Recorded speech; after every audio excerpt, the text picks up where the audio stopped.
प्रिय विद्यार्थियों, कक्षा 10 में यूक्लिड विभाजन एल्गोरिथम का प्रयोग करके पूर्णांक 272 और 1032 का महत्तम समापवर्तीय यानी कि एचसीएफ ज्ञात करना है।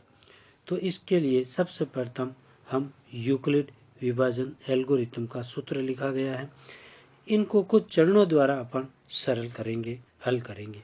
तो प्रथम चरण है, यहाँ पर दो संख्याएं 272 और 1032। तो इन दोनों संख्याओं में से जो बड़ी संख्या है उसको अपन पहले लिख दिया और जो छोटी संख्या है उसको अपन ने बाद में लिख दिया। अब यूक्लिड विभाजन प्रमेय का प्रयोग किया और इन संख्याओं को इस यूक्लिड विभाजन प्रमेय का के रूप में लिख दिया।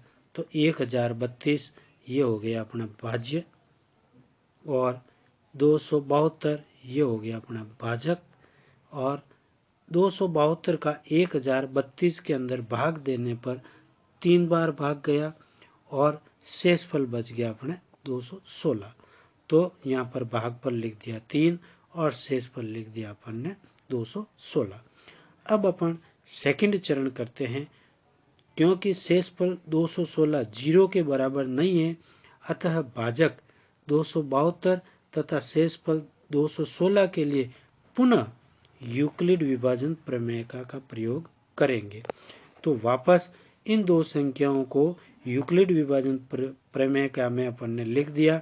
272 भाज्य, 216 भाजक, 1 यानी कि एक बार भाग गया तो 1 हो गया भागफल और यहाँ पर 216 का भाग 272 में दिया तो शेष अपने पास बच गया 56।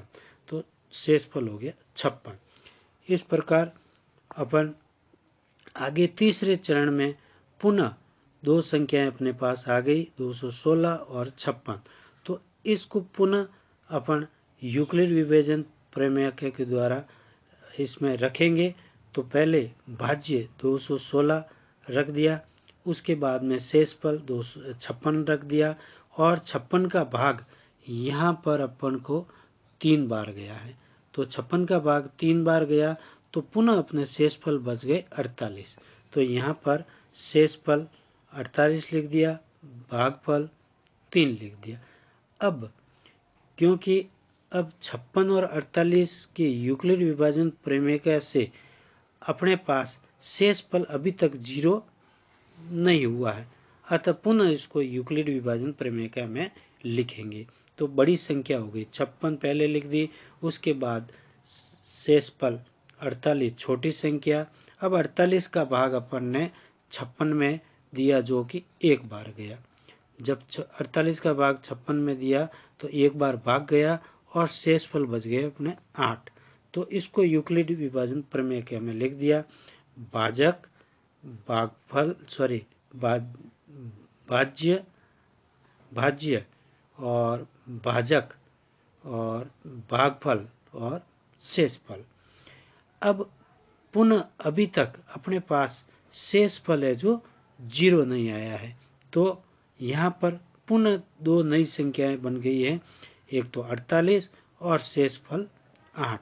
तो इनको पुनः अपन यूक्लिड विभाजन प्रमेय में लिखेंगे। तो इनमें से बड़ी संख्या 48 है जो कि भाज्य के रूप में है और शेषफल 8 है जो कि भाजक के रूप में है और 8 का भाग 48 में दिया तो अपना भाग 6 बार गया तथा शेषफल 0 आ गया। अतः अब जब शेषफल 0 आ गया है तो अपनी यूक्लिड विभाजन प्रमेय का यहीं पर समाप्त होती है। शेषफल 0 प्राप्त हो गया, इसलिए विभाजन प्रक्रिया यहाँ पर समाप्त हो जाती है। तो यहाँ पर जब शेषफल 0 जब प्राप्त हो गया तो अपने जो संख्याएं पहले दे रखी थी 272 व 1032, अतः इन दोनों का एचसीएफ अपने को प्राप्त हुआ है 8। इस प्रकार अपना एचसीएफ 8 प्राप्त हुआ।